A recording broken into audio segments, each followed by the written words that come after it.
और अकबरनामा के 5 भाग है और 3 खंड है।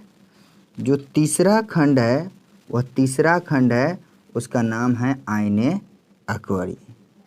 अबुल फजल अकबरकालीन इतिहासकार था जो अकबर के समकालीन माना जाता है। 2 इतिहासकार, एक अबुल फजल और एक बदायूनी, जो अकबर के समकालीन माना जाता है। दूसरा प्रश्न देखिए। दूसरा प्रश्न में कहता है कि 1857 के विद्रोह के समय इंग्लैंड के प्रधानमंत्री कौन थे। तो देखिए 1857 की बात करें तो 1857 के समय पामस्टन इंग्लैंड के प्रधानमंत्री थे। हम जानते हैं कि 1857 का जो विद्रोह हुआ था वह भारत की एक महत्वपूर्ण क्रांति मानी जाती है और इसमें महत्वपूर्ण भूमिका सिपाहियों ने निभाई थी, इसीलिए इसको सिपाही विद्रोह, और कार्ल मार्क्स ने इसको क्रांति का नाम दिया। इस गदर का अलग अलग इतिहासकारों ने अलग अलग नाम दिया। पानीपत द्वारा प्रथम युद्ध किस वर्ष हुआ। देखिए यहाँ पर होना चाहिए पानीपत, ये गलत है, का प्रथम युद्ध किस वर्ष हुआ। तो पानीपत का जो प्रथम युद्ध है वह 1526 ईस्वी में हुआ था। बाबर और इब्राहिम लोदी के बीच हुआ था। बाबर 1526 ईस्वी में भारत आया और लोदी वंश का अंतिम शासक इब्राहिम लोदी के साथ पानीपत एक हरियाणा में जगह है, वहाँ पर लड़ाई हुई, इसीलिए इसको पानीपत कहा जाता है। चूँकि प्रथम बार लड़ाई हुआ था इसलिए पानीपत का प्रथम युद्ध कहा जाता है।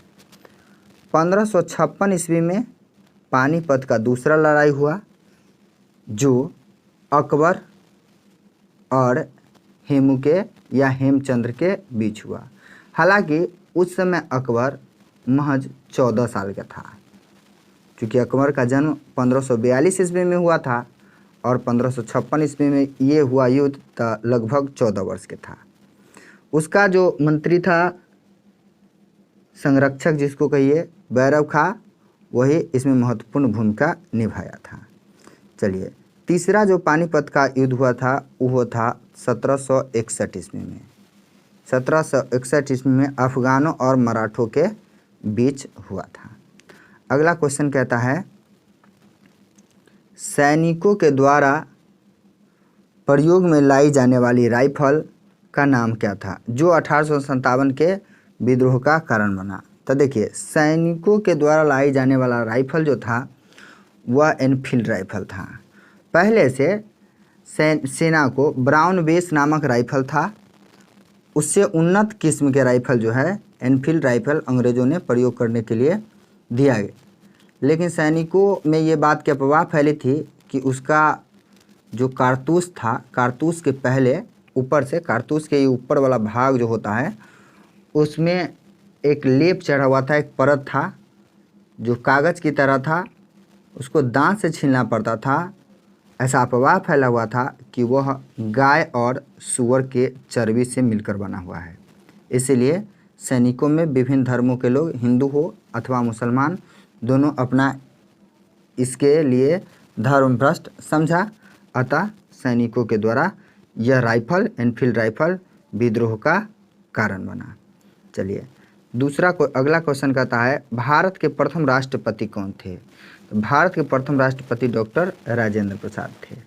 भारत के प्रथम प्रधानमंत्री जवाहरलाल नेहरू थे। ठीक है, चलिए अगला देखिए, श्वेतांबर और दिगंबर किस धर्म से संबंधित है। श्वेतांबर और दिगंबर जैन धर्म से संबंधित हैं। जय हिंद का नारा किसने दिया। जय हिंद का नारा सुभाष चंद्र बोस ने दिया था।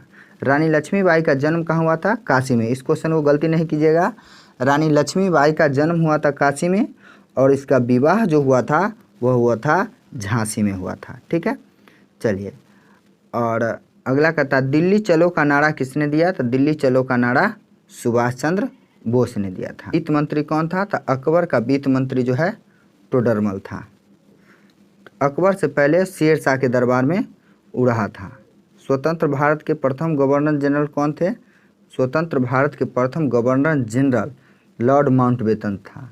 अगर इसी में कहता स्वतंत्र भारत के प्रथम भारतीय वायसराय या गवर्नर जनरल कौन थे, तो सी राजगोपालाचारी हो जाता। उसमें प्रथम भारतीय लगा देते तो सी राजगोपालाचारी, क्योंकि लॉर्ड माउंटबेटन के बाद जो ना ये गवर्नर जनरल के पद को ख़त्म करके वायसराय का पद लागू किया गया। अगला देखिए 1920 में कौन सा आंदोलन हुआ था? तो 1920 में असहयोग आंदोलन हुआ था। खिलाफत आंदोलन 1919 में हुआ था। ठीक है, सविनय अवज्ञा आंदोलन 1930 में हुआ था दांडी मार्च के साथ, और भारत छोड़ो आंदोलन 1942 ईस्वी में हुआ था। अर्थशास्त्र के लेखक कौन है? देखिए अर्थशास्त्र के लेखक कौटिल्य, चाहे इसको विष्णुगुप्त कहिए चाहे चाणक्य कहिए। ठीक है, अर्थशास्त्र के लेखक हैं। वाल्मीकि के द्वारा रामायण लिखा गया, वेद व्यास के द्वारा महाभारत, मेगास्थनीज के द्वारा इंडिका लिखा गया। भारतीय संविधान को लागू हुआ, भारतीय संविधान जो है कब लागू हुआ? भारतीय संविधान 26 जनवरी 1950 के हुआ। लेकिन अगर आपसे पूछ दे कि भारतीय संविधान को अंगीकार या अंगीकृत कब किया गया, तो वह 26 नवंबर 1949 को किया गया। और पूछे आपसे कि भारतीय संविधान दिवस कब मनाया जाता है, तो प्रत्येक 26 नवंबर को संविधान दिवस मनाया जाता है। क्यों? क्योंकि संविधान बनकर तैयार हुआ था 26 नवंबर 1949 को। 2 साल 11 महीना 18 दिन लगा था बनने में। चलिए अगला क्वेश्चन कहता है मीरा किसकी भक्त थी? मीरा श्री कृष्ण की भक्त थी। 2024 के परीक्षा के लिए जितने भी महत्वपूर्ण प्रश्न होंगे उसको हम चर्चा करने वाले हैं। उस महत्वपूर्ण प्रश्न में भी जितने हो सकता है उससे जुड़ा हुआ जो एक्स्ट्रा फैक्ट होगा उसको भी बताया जाएगा, और ऑब्जेक्टिव पूरे ख़त्म होने के बाद जो सब्जेक्टिव महत्वपूर्ण है उसका भी चर्चा किया जाएगा। चलिए हम आगे देखते हैं इस क्वेश्चन में, बारी बारी क्वेश्चन को देखेंगे। पहला क्वेश्चन है आइन ए अकबरी। आइन ए अकबरी किसने लिखा? तो आइन ए अकबरी जो है इसके रचनाकार अबुल फजल है। देखिए अकबरनामा है